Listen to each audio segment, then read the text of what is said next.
Oh, there he is. What's up, my man? How are you? I'm Well, good. you're hanging in there. Face looks nice. You need a little Botox, I think, in your cheeks. I'm trying to go uglier the better. You know how it is. Yeah. You're not Skeletor face when you walk in fully clothed and like look at that guy's face. Fuck, he's ugly. Yeah. Yeah, that's the goal. Yeah. So Yeah. That's the one. That's the one you're worried about. I did for 2019. I did get some like forehead, some Botox. It was weird, man. Like you couldn't feel your face, your forehead, and I don't know. Wasn't wasn't did it make any Yeah, difference? no, absolutely. My skin would look smooth and beautiful, but I just, it is being a guy, you just don't care quite as much, Yeah, like I just, know. My wife's like, you should do that. I'm like, I don't know. it doesn't matter until it matters, right? When you're old, you're like, oh, my wrinkles, let me go fill them in. It's like, oh, you should have done it younger to prevent that from happening. But eh, Yeah, I hear you. Let's see. All right. So you are about a week and a half out, man. yeah, we're 9 days out. So it's Sweet.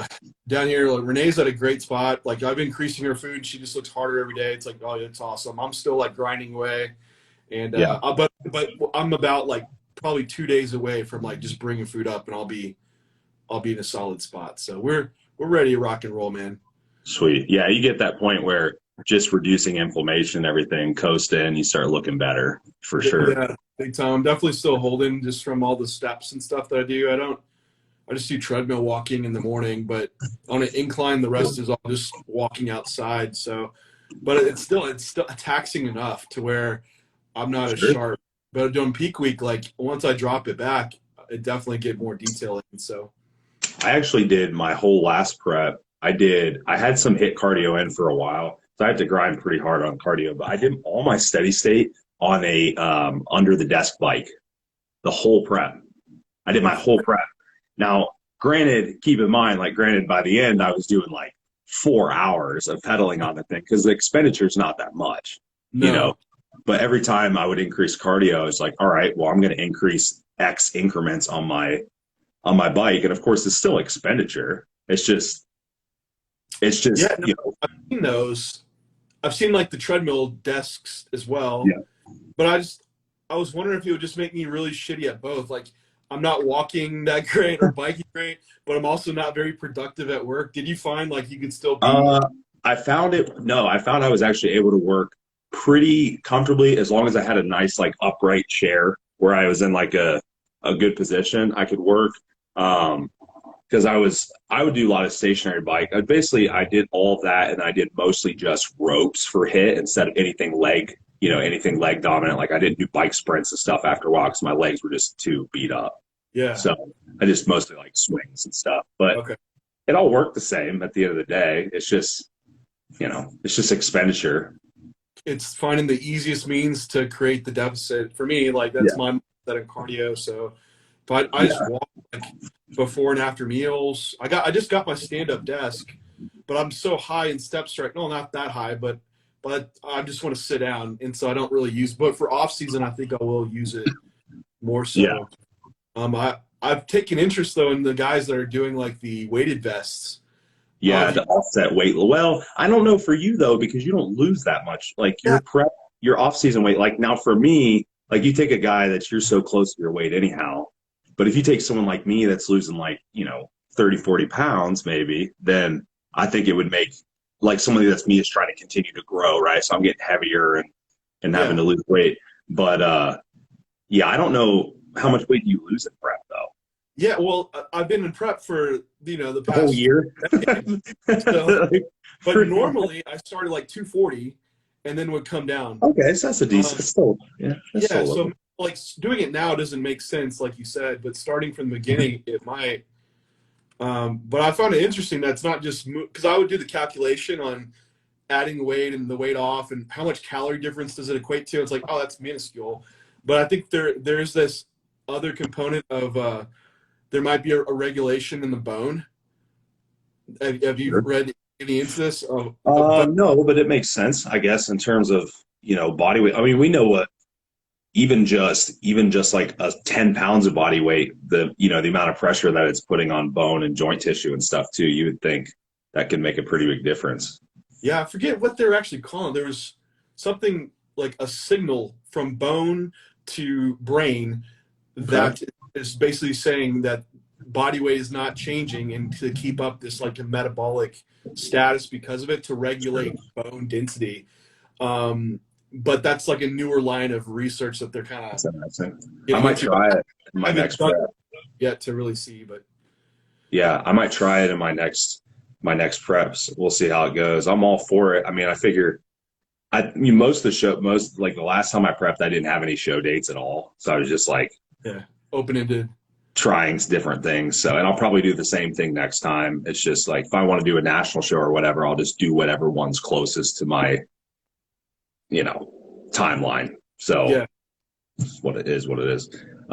We did have a question. Somebody asked, kind of broad, asked if we could talk about Primobolan. That's all that they said. So, Okay. um, I think that's the only thing. Yeah. Hey guys, could you talk about Primobolan? Yeah. Everyone that's tuned in, this is on performance enhancing drugs.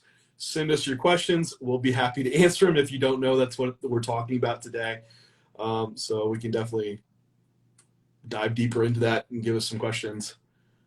Sure. So I'll see if he asks another question because I don't even know where exactly I would start on that other than it's a good drug if you can get it and it's real and all that Yeah, good stuff. that's the vagueness of the Is it? Primobolan thoughts question. Like, Yeah. well, Is that a question? A question I often get is that something that you would choose over maybe kind of like a similar DHT like Mastron or something if you have the availability and it's that it's real? So what are your thoughts on that? yeah, I mean, as far as because we're probably similar in cycle design. Like testosterone's a base up to what you can tolerate within estrogen and Sure. components, and then before moving to an aromatase inhibitor, instead let's build in another anabolic agent that wouldn't aromatize like a DHT.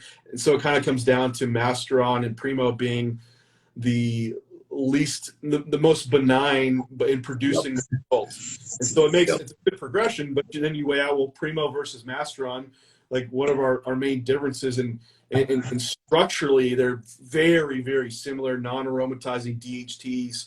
Yep. I think it's just a double bond that's changed in the different spots. So it's comes down to well, what mechanistically, what would be the differences? I really don't think you can pull out which one would No. create a different change. I think where they got their reps from was probably because Mastron was more heavily used in breast cancer and mast being breast, and the idea that it might be an estrogen block and harden you, which I think that's a wrong way Yeah. that misinformation around Mastron. It's this the androgens are offsetting estrogen's actions, Yep. and comparative to other drugs, Mastron was more female friendly from a virilization standpoint, so it got deployed in that situation. But Primobolan has a lot of those same attributes. Yep. Both can build mass just equally, so I think it does come down to sourcing, availability, cost. Potentially, Mastron you might have less fake than Primobolan. Sure. I think it's probably safe to say that's location dependent too, though, because I've noticed, you get clients like US versus like Canada, like even in Canada, that's really popular up there. And there seems to be, for whatever reason, a lot of people can get Primobolan. And I don't know why, but, and again, like it's probably going to vary depending on where you're at and what they're, where the stuff is coming from. But yeah, I agree. I don't really have anything to add to that. I think you just be splitting hairs at the end of the day. You could just whatever works for you and you tolerate. Yeah, It's probably honestly, I choose a lot off like what I can tolerate injection wise and milligram per mil to keep volume low and try to still do the sub Q. So if possible, sure. to scar tissue buildup. So if I can tolerate like a Mast E 200 mg per mil more than a Primo, then I would go with that. But I think I don't see the point of, like, I've seen some cycle design of like combining them. Like, Yeah, I don't know why you would. I don't, there's an advantage there. I'd say, like, hey, take a run, use Mastron, escalate the dosage ups, and then maybe the next run you just do Primo, and maybe you can really see a difference. But again, I don't think you're really going to. Yeah, no, I agree. So we got another one. This is a female question. So after 16 weeks of Anavar post show, how long should we wait before you start a new cycle? So I'm assuming they ran it for 16 weeks, I guess, leading into the show, it sounds like. And then they want to know. I mean, I think, and you're going to get different opinions on this, but I think a lot of that would depend on just like how quickly you're able to restore your health. And the thing about that too is I don't really like this idea of like, I just barely got my cycle back, or I just barely like restored this health marker or that health marker, and then I'm going to immediately screw it up again type of thing. I think if you do that too many times, I think you're going to end up not recovering. So, but what are your long-term goals? Like, are you a female that's going to continuously be using performance-enhancing drugs for extended periods of time? Because the reality of that situation is you may end up being an HRT candidate, right? Just like a male. Like you're only going, like, a female's preps are hard enough as it is on them hormonally. And yes, if you add androgens, it's going to offset some of that decline and stuff, offset the endogenous decline. But if you figure, if we're doing that over and over again, and we're kind of like barely skating by on recovery from each cycle, eventually it's not going to happen, most likely. And you're probably going to need either HRT or really long periods of time off, to restore that. So I'm always going to ask women, like, what is your goal? Like, are you okay with the fact that you might end up needing something like a hormone replacement, right? I mean, that's really what it boils down to. I mean, it might be 6-8 weeks. That's like in a shorter time frame. It might be a lot longer than that if they're wanting to fully restore, fully restore function and get a menstrual cycle and do all that. It might be a lot longer than that. So it kind of just depends on, like, are you okay with this situation? Yeah, I think it makes me think of like three things. Like, for one, the immediate acute health markers, the virilization effects that you're looking at, then so goals and performance and moving towards those goals. So from like, I like to pull labs, male or females, under peak stress to see the real, right? So I usually say 2 weeks before your show, because during peak week, there's another one. Too much going on. Like, the worst of the worst, what is that drug doing to you? Or 1 week post-show. That way your show's out of the way. That way you have a benchmark to where you should be improving from. So those would be the immediate health impacts, which with running Anavar for that long, you're probably going to have some major skewing of your lipids. Yeah, it's a pretty long time. And then, that's probably the primary ones that you would see.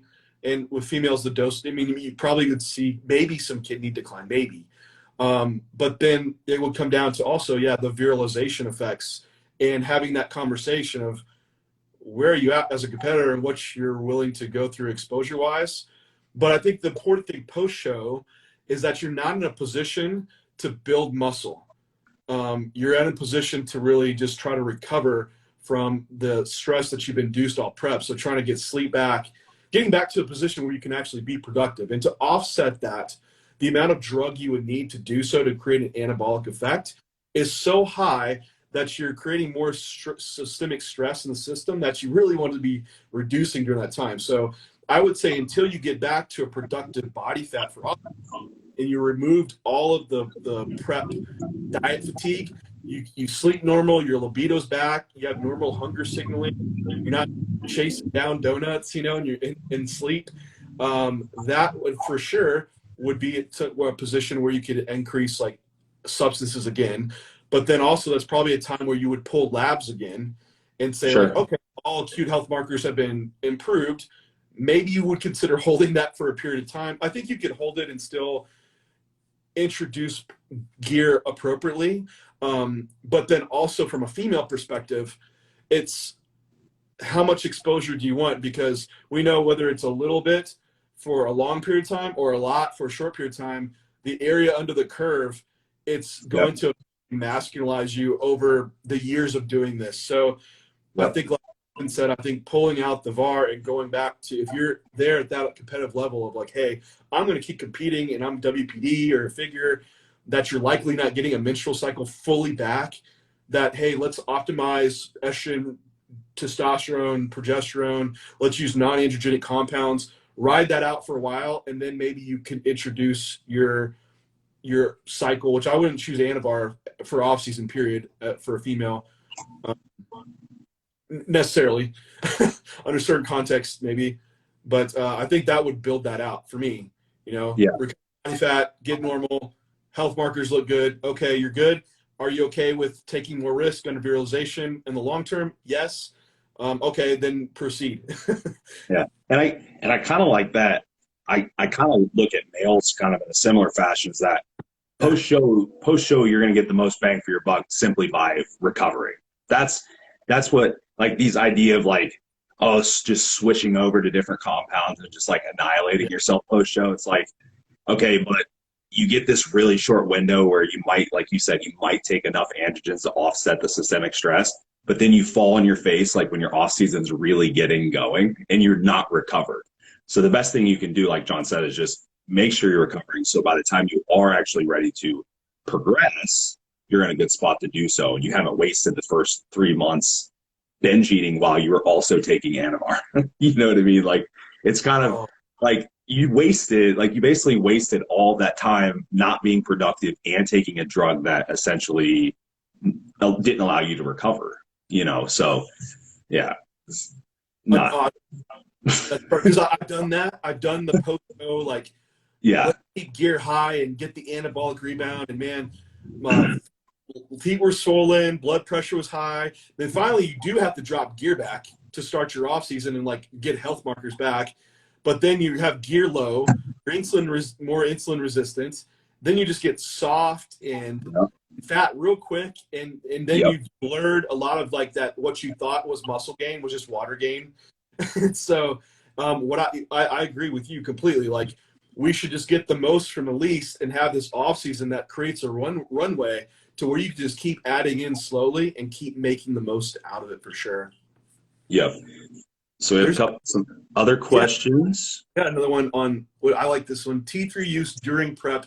When, why, how, going off of it, taper down. Okay. All on T3. Okay.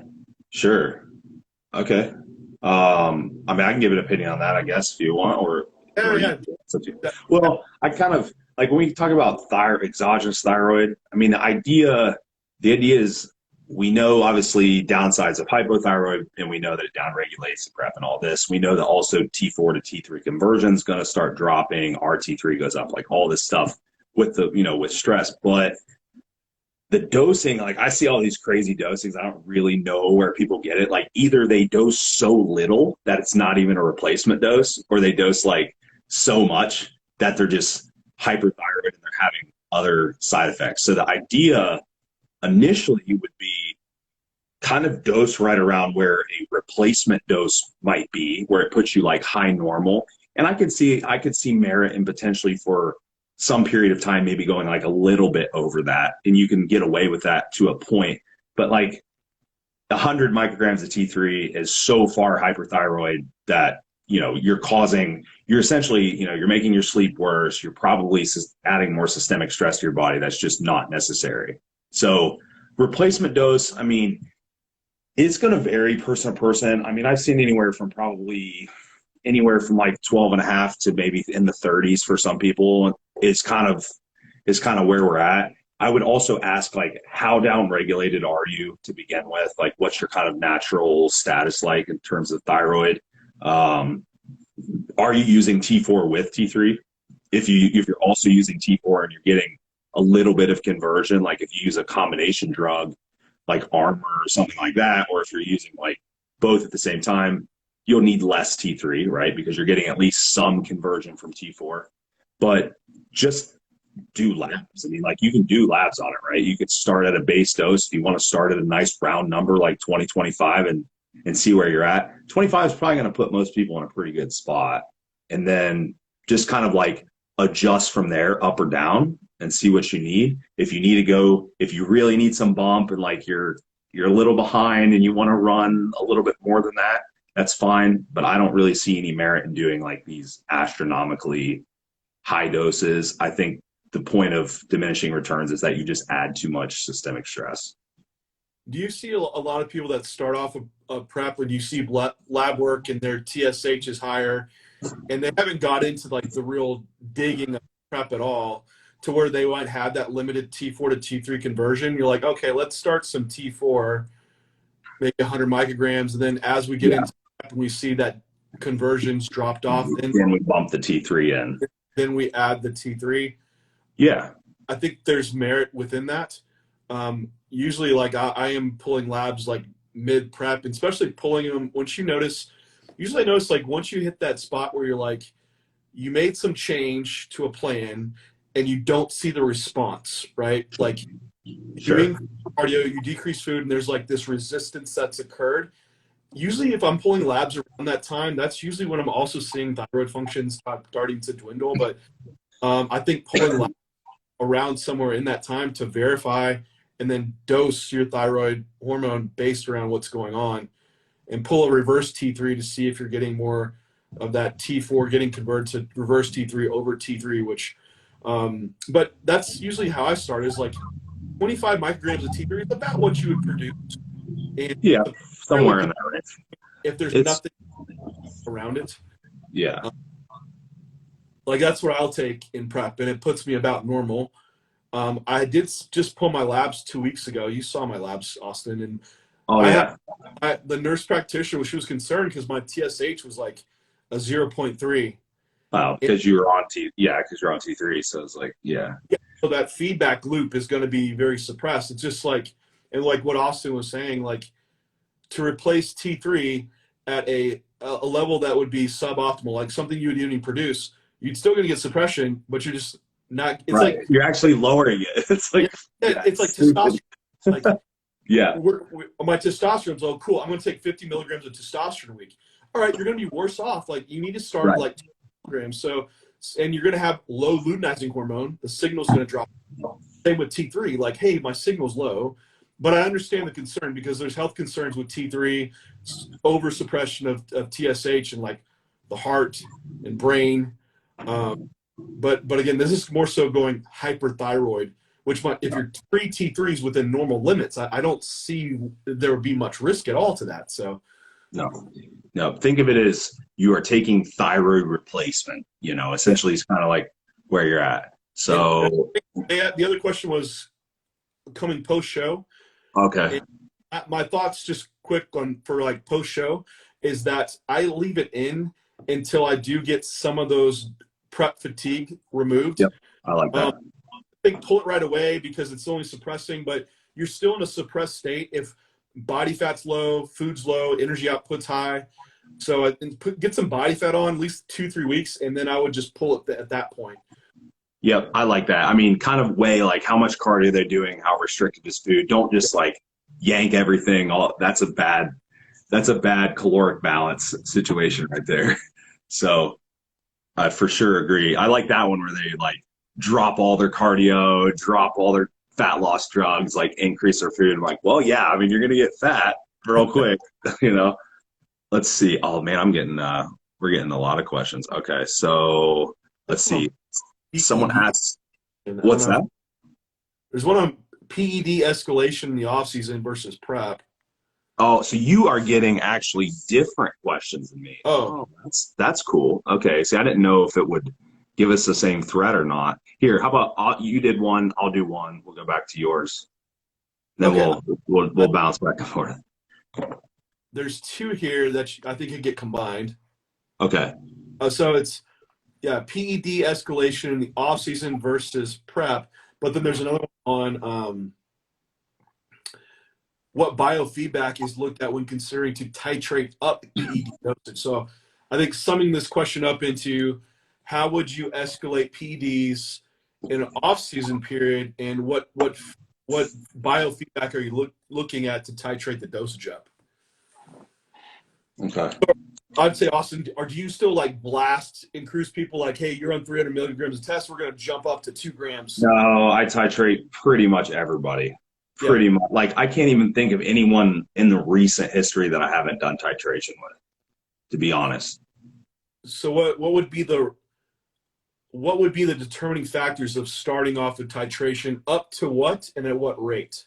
Okay. Well, I kind of know up to what would depend on, what is like, what kind of milligram load do we need for this person to achieve the results that we need? Like, the idea would be, even if we're titrating, we're probably still going to end up at about the same ending spot. We're getting there in kind of a different fashion. We're stretching it out. So it allows a longer exposure to super physiological levels, but without being at that top dose the whole time. So like, as we titrate stimulus, via training, food, whatever, we can also titrate dose. So we're kind of like growing everything together. And then that way we get a longer, like, the thing of it is like, we get a longer potential for growth, right? Versus like, we're going to hit this for 12 weeks and then we're done type of thing, right? So, yeah, I mean, ending dose or like total dose, in most cases, I would still bring the person up to kind of what I would consider their total dose anyhow. Now, if you want to, some people like to use, milligrams per kilo if they want to do that. And I don't, to be honest, because I just don't find that inter-individuality, like, I just don't find everyone tolerates things the same, for one. Milligrams per kilogram is like going to be totally different in, body fat scenarios, and also like goals. Like, why am I, just because someone weighs 250 and this guy weighs 250, this guy might have a different goal than this guy, you know what I mean? So I don't really use that. But as far as like why I titrate, that is kind of and you probably agree with this, it's kind of like a skill that you like are slowly refining. Like, hey, do I want to increase food here, or do I want to increase, PED here, or do I want to change training here? And that's something that I'm still myself like trying to develop, exactly getting that right. And I don't think there's a perfect answer for it, to be honest. But what I'll say is that early on in like earlier in a growth phase where calories and stuff are coming up, I'm probably titrating calories a little bit quicker until we kind of hit that like metabolic spot where the body's not maybe adapting upwards anymore, right? And then, as we know, caloric increases are probably going to slow down, like they're further apart. So we know that. And so I might get to a point where I am later in the growth phase, I might titrate the supplement at the same time as I titrate the food, but we might only need to do that every like 4 weeks, right? Because it's like really spread out. But at the beginning, I'm not gonna, like, if I have to increase food every single week for like the first 6 weeks or rebounding or whatever, I'm not gonna increase drug like every single week, right? Yeah. So I would always say, in general, the PED increases are probably a little bit less often than the food increases until we get further into into the growth phase. Does that make sense? Yeah, no, that makes sense to me. And I think you need to build some data off of, if you've worked with someone before, but if you have, then it's kind of seen what they previously were running. And also I look at how training, what was their diet set up, and what was their consistency and application within all that, because maybe I can pull out more results with less gear. Sure. For sure. So you have a starting point, like just a number, like hell, I'll use myself. I mean, it's fine. Like on prep right now, I'm 600 mgs total of impulse, which that is pretty much maintains my size while in an extreme deficit in body fat level. So for a post-show period, I can definitely go lower than that with food increasing and training performance increasing. So say I'm at 300 milligrams. Well, if I know on 600 milligrams, I maintain muscle in a very suboptimal state, I can probably get up to 600 and grow. And so I would see that out. So maybe at that 300 mark, I'm like, okay, I need to get to 600. There's arguments I've seen guys that, hey, you go 100 over 3 weeks and you're at 600 total then, or do you just jump up to 600? And I guess the argument from just that quick jump up is that there's there would be in a quicker acute rise in oxidation, inflammation, water retention. So there's like the health markers to consider. And that's why we're also not jumping from like 100 milligrams up to like 2 grams. It's like, let's get the most from least. So I go up to this 600 amount. I milk it for everything I can. And you have to consider esters as well, I think, because, like an anthate ester, you might have it 4 cycles of half-life before it's stable. So you're still having these dosages rise even after you've increased 100 milligrams a week. So at that 6 week mark for me, then I'm probably at these peak dosage level. I can hold and grow. Then I would be marked like, okay, is performance increasing how I depict it to be? Yes. Are health markers all in check? Yes. Okay, cool. Write it out. Health markers are in check. Performance is starting to slow down. And despite, there's no fatigue present and everything. Okay, should I increase anabolics at that point? And that would be the decision to move back up and escalate again. And I think it's just repeat that, and you're probably going to keep bumping up to some peak dosage where health markers are going to start diminishing, and you can hold that for a time.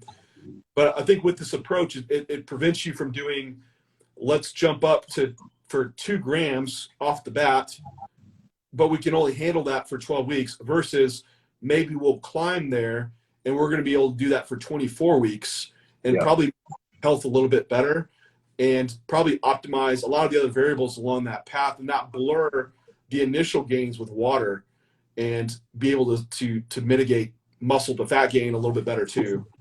Yeah. Yeah. And what else does it also do? It also allows us, if something is off or there's a side effect, it's a heck of a lot easier to adjust when you're bumping up by little bits at a time. When you go from 300 to 2 grams and you have like 6 compounds, like, well, I don't know. You know what I mean? Like, it's really hard to pinpoint anything when you're making those kind of jumps. So a question on that, because like I'll keep testosterone stagnant up to what they can hold and tolerate estrogen wise. Then I'll build up like Mastron or Primobolan up to effect. But at some point you reach either a dosage level that's like, okay, they're on 1,000 milligrams of Primo. This is very costly. Or at that point, would you add in a nandrolone, or would it be a milligram for milligram replacement? Or would you just add it on top? Well, I think though, like you alluded to earlier, that test, that androgen to estrogen ratio matters. So if they have 600 Primo and 300 tests, they might actually be able to handle 500 tests if you're up to 1,000 Primo. You know what I mean? So I look at it in the way that I kind of like, I guess, teach it, if you will, is more of like, hey, we established some kind of ratio of that probably works for you. Maybe it's like we're using a DHT, for example, we'll just say Primo, and we'll use a test. So maybe it's like you aromatize pretty heavily, you can't handle a very high ratio of estrogen. So maybe it's like a 1 to 2, 1 being the test, 2 being the Primo. Maybe that's there, and we could kind of like build that up. You know what I mean?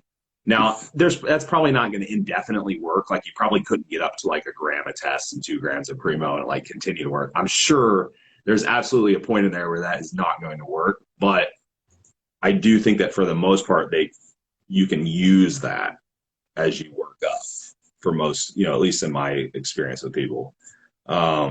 Let's see. We had another female. Well, I had a few more questions. We had another female question, which we kind of sort of answered this already, but they asked about like how to just prevent virilization. Like, how do I prevent deepening of voice while cycling and stuff? And it's exactly what we just said. Like it's an accumulation of androgens over time. Like eventually dose exposure is going to add up. So I don't, here's the question that I get a lot is like, can you totally prevent virilization? And I think the answer is going to be probably no. I think you could safely say that you could get away with minimal to where it's like it's not going to be displeasing to you, where you're okay with it. But are you going to have absolutely zero change in anything if you're using PEDs for years at a time? The answer is probably no. It's highly unlikely. Look at your master's level competitors that's been in this for 10 years. they absolutely have, almost all of them have been masculized to some effects. You also see more of like that visceral fat gain. Like they all have like little bellies just from like that higher androgen, low estrogen state that they've been in for such a long period of time. I do think tracking and being aware would be important. I think that's part of the issue, Yeah. which even for Renee, I have her user app called Voice Analyzer app, Okay. which every few months you can record a few sayings into it at different decibels, and it'll tell you how your voice is changing over time. And so that would be one to track, to just to be aware. Yep. I even have women that, if you, depending on what you're worried about, even have women that go as far as to like clitoral measurements and shit like that. Like, hey, Pictures. listen, like it creeps up on you. You know what I mean? Like next thing you know, you're at a point where you're like, oh shit, I don't really like this. And you're kind of, you're kind of in trouble. So, just don't nonchalantly just go through it. Get some kind of data, like John said. Make sure you're actually keeping track of it, and you don't wait till it's like, oh shit, this sucks. You know what I mean? Like, because then you're kind of in trouble at that point. And then even the basic one too would be just like tracking your menstrual cycle and Sure. knowing what normal is and what's not. I mean, if you're going months and months on end without a menstrual cycle and you're taking androgens, yeah, your exposure to low estrogen, high androgen is going to be pretty prominent. That would even spur on the idea of like, for some of the WPD females out there that are like, hey, I'm not going back. Like, there's potential, I would say, for estradiol replacement at that. For sure. Yeah. And most people scare away from estradiol when you say that, but I'm talking like within a normal range of like 30 to 70 picograms, I think it's per mil, is what I say, like a transdermal estradiol. So you get the benefits, the health benefits, but also the growth benefits too, because it's going to help with insulin sensitivity and GH to IGF-1 conversion. So I think for that female that's not having a menstrual cycle, like watch your hormone levels and optimize them. But outside of that, it's one of those things that'll creep up you. I think pictures are very helpful, like you said, even monitoring your facial structure, taking pictures of your hair, just back of your scalp, to see changes in like baldness patterns that are occurring. That creeps up on you as well. Well, you mentioned something really important there, because what do most females use? They use a non-aromatizing drug. So like over time, we end up with this estradiol that's nothing, right? And if they're cycling frequently and they're not recovering in between, and their ovarian and adrenals are just like, you're not getting any estrogen production, that's really, I mean, like you can offset a lot of side effects by monitoring estrogen and making sure you have some estrogen in play, So I like that. I like that you mentioned that. Man, oh my gosh. All right, I'm scrolling down here. One guy asked like 4 questions, so I'm sorry we might not get all of them. Thyroid. This is your fault, Austin, because you do these like thyroid Oh, access. I'm sorry. Somebody asked though, I'm thinking this would be good, because some of these are kind of overlapping. Somebody asked about, this is a quick one. Do you prefer to use HCG during cycle, after, or none at all? I've never used HCG. I've been on prescribed TRT since 2012, and prescribed and everything. Doctor never prescribed it to me. I don't personally. I think if you're looking for strictly a fertility protocol, that's a different scenario. If we're talking like you want to conceive at a certain point of time, then there's that conversation. HCG, probably like HMG as well. But is it something that you need to use all the time? If you're concerned about testicular atrophy, like if it's an aesthetic thing that like a concern that you have, maybe, but I don't know. I don't really, you might have a different opinion, but I don't really use it or see much need for it. Yeah, so there's a good paper that I'll send out to some clients. It's like restoring fertility and like, I think it's like androgen steroid abusing, something like that. And anyway, it gives recommendations specifically for fertility use and HCG if you're trying to conceive. And basically, it's like if you're continuing to use androgens or TRT, they give a protocol for using HCG to maintain type of fertility status. And that was really the main application that I could ever even see for it. If you have childbearing in mind, like to stay on HCG would make a lot of sense. Outside of that, I don't like. I use HCG. What I've also seen within HCG use is that it can cause an increase in aromatase in the testes, and I typically see people using HCG have higher estradiol for the same amount of testosterone usage, which in that case it could be maybe detrimental because you wouldn't be able to drive up testosterone as high. But I think from a fertility aspect, it makes sense. But otherwise, I don't see an application within it. Mm-hmm. Do you want to do one? Do you have a question? So can you speak to prolonged, indefinite GH use? This is not a thyroid. No, you broke up a little bit there. Can you repeat that? Yeah. A lot. Can you speak to prolonged, indefinite GH use and T4 supplementation and dosing? To be honest, this is one of those things where I basically just look at labs. Like what I'll see sometimes is this idea of needing T4. And frankly, I've seen cases where someone's TSH might go up a little bit, and which is just basically like their TSH is going up because there's a lack in that thyroid feedback loop. So the body's like, hey, we need more TSH to produce more T4.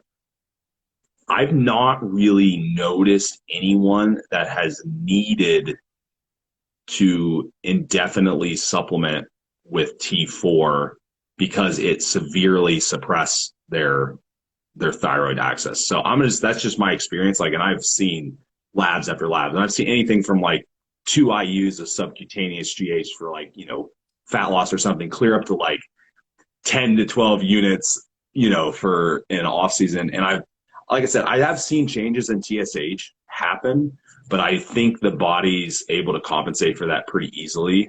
So I don't necessarily have anyone that I've seen that's like, oh no, you're taking GH. I immediately see like this abrupt change in their thyroid access and they need to supplement thyroid. And you may have somebody, I just haven't personally seen it. So it's rare, and I know with like, at least even in the research with GH usage, it's when they first start initiation therapy, it's a very transient change, like thyroid function line, but it kind of returns back. Now that's with like dosage usage. GH does increase like T4 to T3 conversion in peripheral tissues.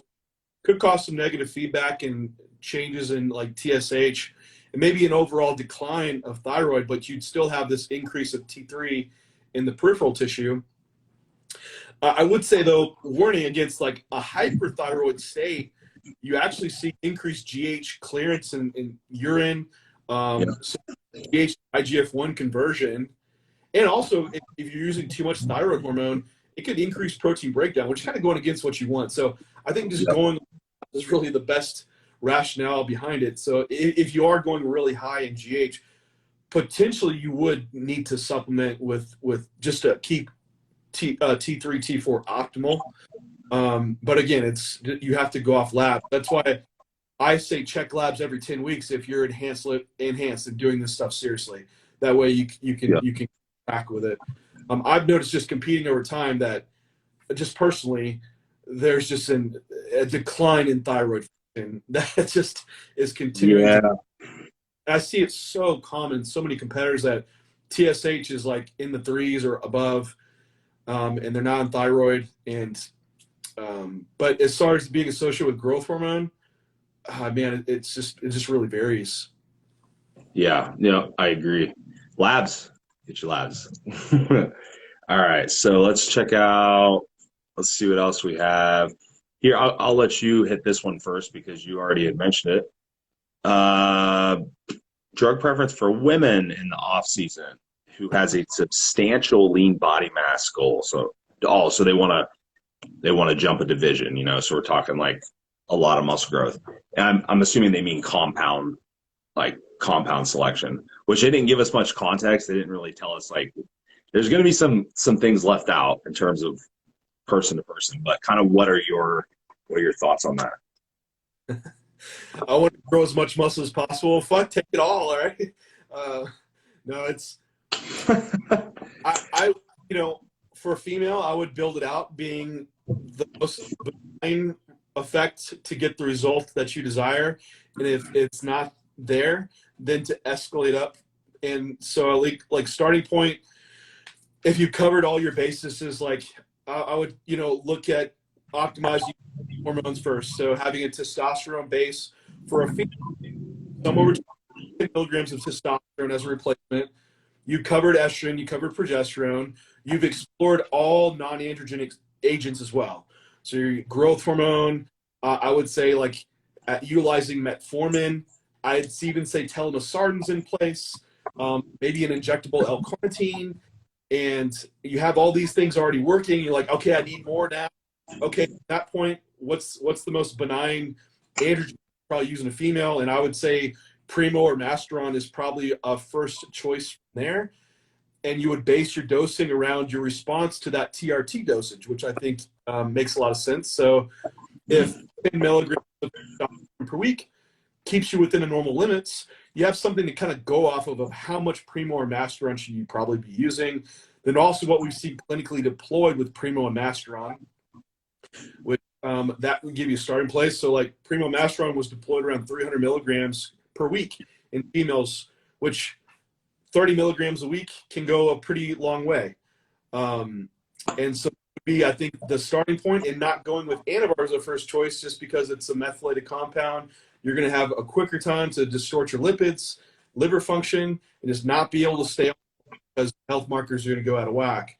And so I would just say pick one of those and escalate the dosage up to what you need to the desired result, and you can keep moving it up as long as you're okay within where the health markers are, performances, and you realize the virilization effects that could be taking place. So that's the real tough one with females. I've seen some people say 6 weeks on, 6 weeks off for females, and it's like I think you need to build that up over time. I guess if you're a female that just wants, hey, I don't care about virilization, I want to grow as much as possible, then you kind of follow a format like a male. Like you start in with a certain amount of Primobolan, and when that kind of where is off, performance increase, then you just move the dosage up. I think going beyond that would be probably Androlone. You could make an argument for a female. Yeah. But just anecdotally, I will say that milligram for milligram, of course, it's stronger than a Primo or Mastron, but also just seems to bring about more androgen side effects. Those are kind of my three go-tos: Primo, Mastron, Anavar in certain instances, but usually only in contact prep, only if I'm just short on time, I need to implement something to hold tissue. But then outside of that, I don't go to their conference. Like Winstrol, the androgenic side effects crop up, and then that's really it. That's kind of my list of compounds.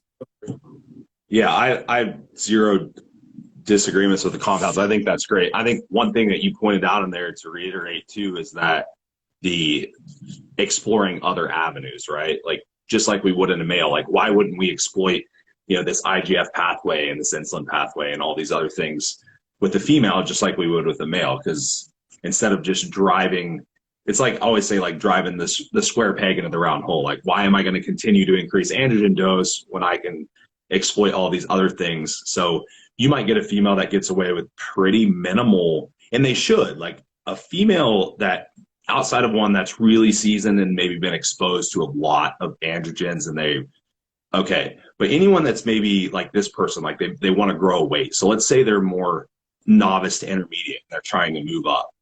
If a reasonable androgen dose and then also using the GH, using the insulin, that's going to make a huge difference in their results, and is not going to continuously add to virilization.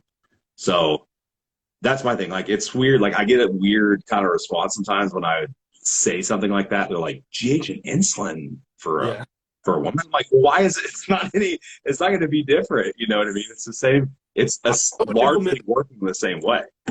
I would implement it earlier on because Sure. you or out of your androgens with it less, because of the synergy that works together there. So, Yeah. and they're non-androgenic, so it makes a lot of sense. Even for the male aspect, I used to think, don't GH till you're like an advanced pro and play that ace card then, but really, it's like play it earlier on because maybe you've been getting a result out of 500 milligrams of anabolics. Well, instead of going up to 800 anabolics, why don't we do 500 and some GH, and then Yep. milk that? And so you build out multiple pathways of growth instead of just only relying on one, and one that also really makes a lot of health impact too. The worst one, we'll say. Yeah. Somebody said you broke up a little bit, and they asked why you didn't like Anavar. You didn't say that you didn't like Anavar. You just said it's just short term. It's just a very like acute drug, in Yeah, terms of like, using it. yeah. So an oral methylated compound versus an injectable just is going to pose more risk on. You have to do a second pass of the liver. You're going to have more liver function, which is also going to impact your lipids quicker than, say, using like an injectable. So the health aspects is the issue with Anavar, and you can't see out a long-term effect with it. Also, just the milligram issue around Anavar for females is just heavily overused. I usually see, they used it clinically, like 20 milligrams of Anavar to females, which causes virilization effects. Oh, 100%. Yeah. But we'll start at like 10 milligrams. It's like, well, that's 50% of what they used to use clinically. Well, like for a Primo that was at 300 milligrams deployed, we're saying like 30 milligrams, 10%, right? Well, what's 10% of Anavar clinically deployed? It's like 2 milligrams. Like that should be a start for Anavar usage. So I think it's just one, like the dosages are not deployed correctly, but also we just want to limit oral use in general from a health aspect, and it's going to be very phase dependent. And I think that might lead us into another question that I saw. You get one. You have one. Go ahead. Did when to deploy orals within a contest prep? Like, what's the decision process? Okay. Well, I can tell you what kind of my decision process is. For one, I don't think you have to have them. So I could say that right off the bat. Like I could think there's not a like make or break thing, but what we'll say is why would we use the drug? Like what benefit is it giving us, right? How quickly does it give us that benefit, right? Are we strictly looking for muscle retention? Probably not, because we have all these other things already in place, and we probably don't have to have that extra, this extra androgens to retain tissue. So we maybe don't even have to have it. Now, if we're going to use it for some like acute cosmetic effect, right? It might be, how long does that really take to happen? It's not very long. So why do we need to add in Winstrol or whatever 8 weeks out or 6 weeks out? Like you just don't. Like you're going to get the same. In fact, you're probably going to get a greater benefit doing it closer to the show because it's less systemic stress in the body, right? Like you see these guys, you know what they look like, right? When they get to the show and you're like, there's something about their look, there's so many androgens that they just can't dial in because they're too systemically stressed. So those drugs work quick. Like, so if you're going to use them, why not just put them in a few weeks out, maybe even? I mean, even that's going to be plenty of time. And, I've seen situations where it's like, they want to use something that's maybe more volumizing, which again ends up being like the really toxic stuff. Superdraw works great, but very, it's very toxic. It will cause a lot of systemic stress, but also it works really fast. Like you could use it the last 7 to 10 days before the show, and it's going to do what it's going to do in that amount of time by the time you get to the show. You don't have to run it for 4 weeks. You know what I mean? So I think the idea would be if you're going to use those things for some like acute cosmetic effect, don't think that that's not your basis of muscle retention. Use your injectables, use the other compounds, then add that in if you need that for that purpose. like late in prep. So that's kind of how I look at those compounds. Yeah, I agree with you, and I say like just know what you're. If you could say like, what am I going to get out of this compound? What is the purpose of it? A lot of times in prep, you say, "Oh, I want to put a hardener in. I need to get hard, bro." Like, okay, cool, but What does that mean? okay, fair enough. Let's talk about getting hard. So I think of like 5 things of why we might use an oil, right? And what they might do to get hard. Cortisol. Maybe you're driven up fatigue. Probably not a best choice to use an androgen to lower cortisol. It's probably better just to manage fatigue through training volume, managing cardio, etc. Sure. Estrogen. You might have, we want to offset the androgen to estrogen ratio by using a non-aromatizing drug. That could maybe bring a harder look, but instead of doing that, why don't we just lower the aromatizing drug and maybe replace it with the non-aromatizing drug? That could be done through injectables only. Yep. We could have testosterone, which testosterone, nandrolone, they're more prominent to drive up levels of growth. Well, these are things we can modify the last weeks if it is water related. The last 2 would be body fat. And I think most people are like just fat, and they don't. The harder to put in an oral, an androgen to get hard and lose body fat, it's a poor drug choice, in my opinion. It's like just use less food, do more cardio, or we have agents that work better than steroids to drop body fat, like clenbuterol or thyroid or something. The last one would be muscle, right? Because you need to hold muscle tissue to have this look. So in the last weeks, if you have a quick decline in performance, that's where I might see an application to something go in and place quick, like an Anavar. But outside of that, I think all the other reasons aren't that great for oral deployment. But like you said, Austin, the aesthetic aspect of like, hey, if you need you're skinned out lean, you want extra fullness, maybe you could deploy a super draw. But I've done really, it's like the last 4 days of a show is all you need. Yeah, it's so quick. Like it it works quick. You ever deployed Anadrol? Yeah, I think I think they're going to be pretty similar. I just find Superdraw has more of this like glycogen water intramuscular like pulling effect versus Anadrol. But I'm sure person to person, like they're not going to be too much different between the two. So yeah, so with Anadrol, my only issue is that it does work strongly on the estrogen receptor. Yep. That would probably would drive up. Well, even with estrogen, there's like a kind of a shift, right? Of a little bit of extracellular, like we see in menstrual cycle, like there's not really a total body water increase, right? But there is this slight shift from intra and extracellular, which I don't know with Anadrol if you'd see that, but I think if you're that lean, you're not going to have a lot outside the around fat cells or anything anyway. There's nowhere for it to go sub Q. You know what I mean? Like I think it like at that point, that's like the whole conversation of holding fluid. Like, yeah, if you're super lean, you can still hold fluid if stress is, if you're very, very stressed or electrolyte balance is off or something, or kidneys are not functioning. But in general, what's the best way to be drier? Just be lean. Yeah. Like, and don't. Yeah. Like, I mean, that's your best bet. So, we'll do a couple more here. I might even like add a couple of these to my next Q&A or something, because I feel like we'll be on here for like 3 hours answering questions. But let's. So I can do this one quick. Why not Halo for anti-cortisol?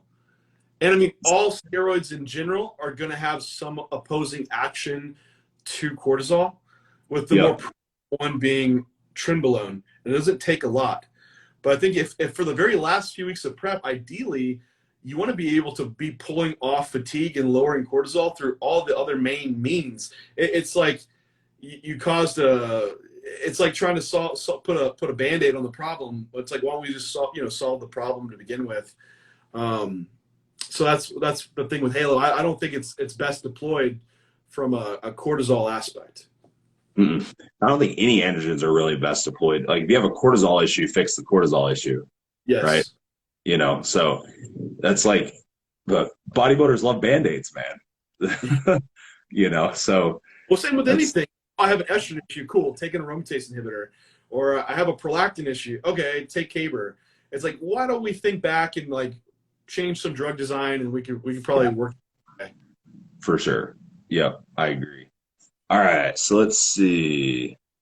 Trying to find a good one here. So we got all those, got all those, got all those. Sweet. Okay, here's an I think kind of a relatively easy one. Um, how do you alter PED use during a mini cut or cleanup phase? And they okay, that's fair. Um, and I can give you kind of my opinion on it is if we're talking like off season kind of situation, I guess they said after an off season. So I'm assuming they'd like done an extended growth phase, you know, they needed to clean it up.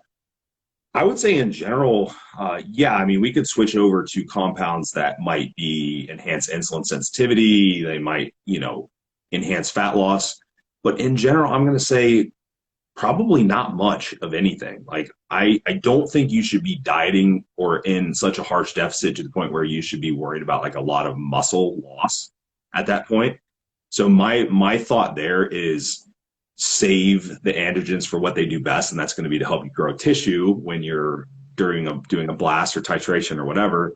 So in most people, I kind of like to come down to close to a base, you know, a baseline dose, right? When we're talking about androgens and just run that just enough to where we're holding tissue. And obviously, I'm a little more worried about don't slack on your training, like continue training performance, right? To make sure we're holding that tissue, get lean via diet expenditure. And then if we want to employ some kind of like fat loss compounds, but again, like I don't even like the idea of adding in like a bunch of clenbuterol or exogenous thyroid or anything during that phase because the idea is clean up, right? The idea is not like take one systemic stressor out and add another one in while we lose body fat. It's like, nah, it's an off-season cleanup phase. If you can't get into halfway decent shape to be ready for your next growth phase without using a bunch of extra PEDs, then I feel like I feel like you're probably doing something wrong, you know?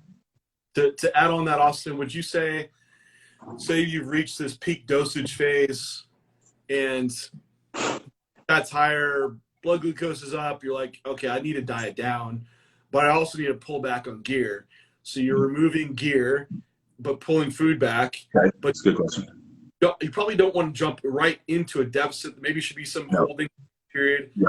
What does that look like for how you manage it?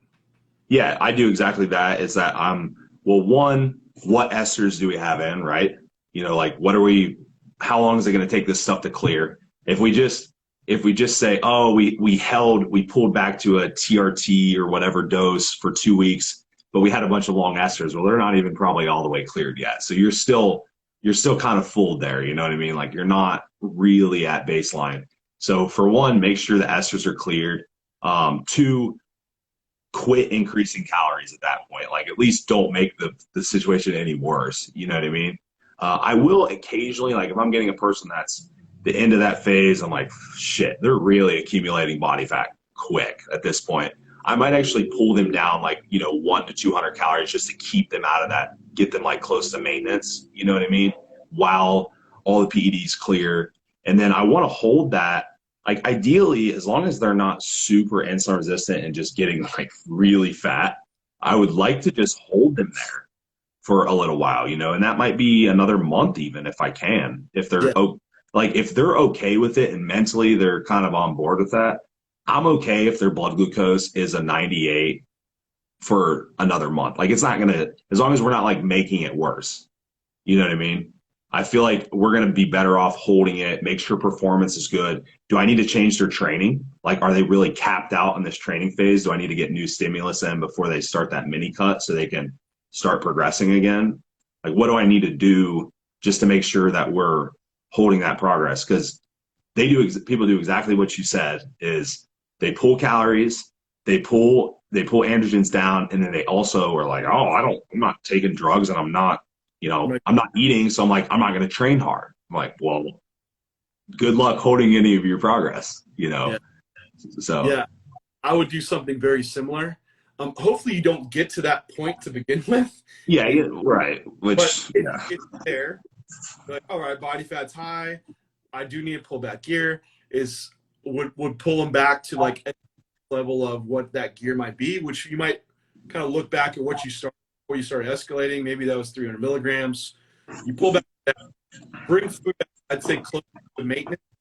Then training, you build muscle pretty damn easy on a lower training volume. So you probably have a lot of training volume and stress that probably pull back a few sets.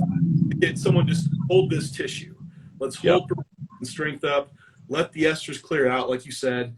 Then maybe we can keep them steady at that dosage for another 4 weeks. Then, all right, now we can pull some body fat off. And if they're at that high of a body fat level, your ability to retain tissue is going to be pretty high, right. and you can pull that off pretty quick. And what you might do is, if you held that and health markers look good, you can escalate the dose a little bit, and then make that calorie pull for the next however long that it needs to be. I'm not too into like overly aggressive mini cut. Like let's try to slash off 6 pounds a week. Like it be in proportion to what the body fat was. So, if it's, so that maybe 1.5% body weight drop per week initially. And for a few weeks, I think that gets you back to where a productive spot for really pushing into a growth phase.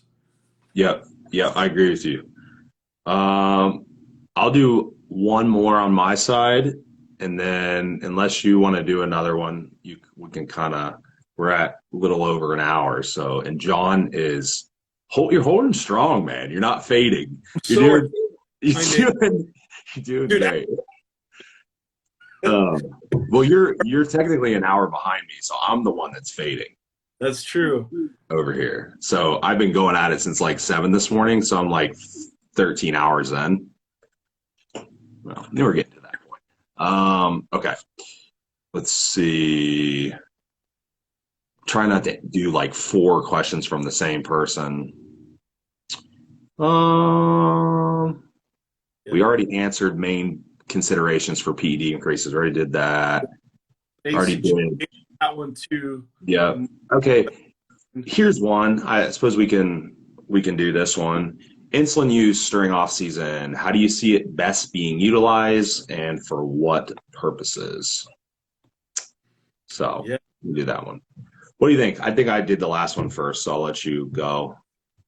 So as a baseline, I think before you're deploying insulin, you need some type of way to monitor the rationale behind it. So within insulin usage itself, you have to say, like, it's not like testosterone or growth hormone where you can add it into a super physiological level to get this extra response. You basically can only replace what you're producing endogenously with exogenous insulin. If you did go super physiological in insulin, you will die. Or can I pause real quick? Yeah. When somebody tells me that they overdid insulin, I'm like, no, you didn't. You did not. You overdid food is the only way that you overdid insulin. Stop. Okay, continue. Basically be building your diet off of your insulin usage rather than pairing your insulin to your diet. So the advantage, like unit for unit, taking insulin, what you can produce, there's an advantage in my eyes. I know if like Lantus, there has some like increased maybe binding. Yeah. Comparatively to IGF-1 itself, it's minuscule. Yep. So the real advantage here is like you're going to deploy it when you need it from a blood glucose management aspect and to relieve stress off the pancreas. How would you know? Well, that's going to be monitoring your blood glucose and your labs, because we might see blood glucose stay normal for a time, but in the background, you might still be producing more insulin along the way. So that's why your labs, I'd still say, hey, let's pull a fasting insulin as well every 10 weeks. But what I would deploy would see if you're seeing glucose rise up is using I would use a basal insulin first, like a Lantus, 100%, as a baseline, some coverage, and just have the knowledge behind that hey, this is a temporary thing, that there still is insulin resistance that's going to continue to occur as long as you're driving up food and androgens. And I like to go over, like, 20 units of Lantus in general. I'll go a little bit higher, but and then moving beyond that, you might have a high intake meal that you might use some Humalog around. But I don't even do that because I just see like you're getting to a point where really that's the point where I see these guys that are just getting fat because they're not optimizing fuel utilization as efficiently anymore. So maybe the tail end of push-up phase is where we might see that deployed. But that's really it. I've used it early on guys that I know have high food intakes, that hunger's dropping off, and I see blood glucose higher. Go ahead and implement it, and we'll run it for a longer duration in off-season phase, without a concern of like you're not going to lose insulin sensitivity taking insulin. That this is literally how diabetics are treated with insulin. We don't give insulin. They give them. So yeah. I know I've seen some guys speak on like, oh, you can super compensate glycogen and the pumps around training is going to drive a further anabolic stimulus, and I just haven't seen that like substantiated in anything that I've seen read or even in usage. So Yeah, I agree with you. I think I'm not going to add anything. I think it's a couple like reiterations would be like, yes, the idea of taking the insulin would rest the beta cells in the pancreas. They're not giving as tax, but you are still driving insulin resistance. You know what I mean? Like keep that in mind because you are essentially taking an amount of insulin that your body is not able to produce on its own, right? So like you are still driving some bit of insulin resistance, but it's probably a lot better than trying to make your body do it on its own because that's where your pancreas obviously gets burnt out and so on. But one thing that you would obviously want to aim to do is, like you said, it is a short-term thing. You should be able to go into that mini cut, cleanup phase, prep, whatever, and you should be able to get those dosages out down to nothing if you wanted to, right? And you should be able to have a normal blood glucose. One cool thing that I see, another advantage that I see is that idea of like resting the pancreas, whereas like if I took two people and I had them the exact same person and we had them on this high food and the surplus and we worked up to the same point, the person with insulin would seem to get everything under control a lot quicker than the person without insulin. And a lot of that I think is just because this person's pancreas didn't get the shit beat out of it, whereas this person's dead, right? Yeah. So, so from even like a recovery standpoint, from like post surplus, you might have some kind of advantage there too. You know what I mean? So I think there's a lot of advantages, like not only performance, growth wise, but also just recovery from, your growth period and all that as well. Yeah. I think within the substance itself, there's not this additional anabolic effect per se, but it's more that you're able to continue to optimize fuel utilization, prolonged health states, and recovery states. And through all that, you're able to continue to make productive growth. Yep. Do you have a marker you go off, Austin, when you're like, all right, we need a basal insulin now? I know we're monitoring, but like we've said, you could have beta cell start function dropping down.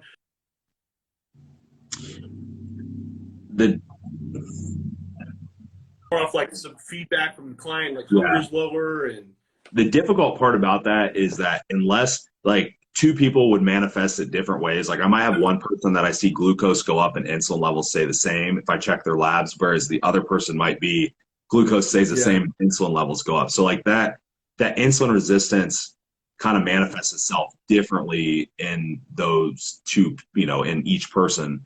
So I'm more looking at probably, like I said, feedback, like you said. Is the body giving me this feedback of proper nutrient partitioning and all of the signs that insulin sensitivity is good? If I'm starting to see those things kind of fade a little bit, then that's where we might employ that, and understanding that this is a limited amount of time. All we're basically doing is just, we're just kind of like band-aiding it, really, for a while, and of course we know that it works synergistically with growth hormone and stuff too. So with the IGF, but it's not.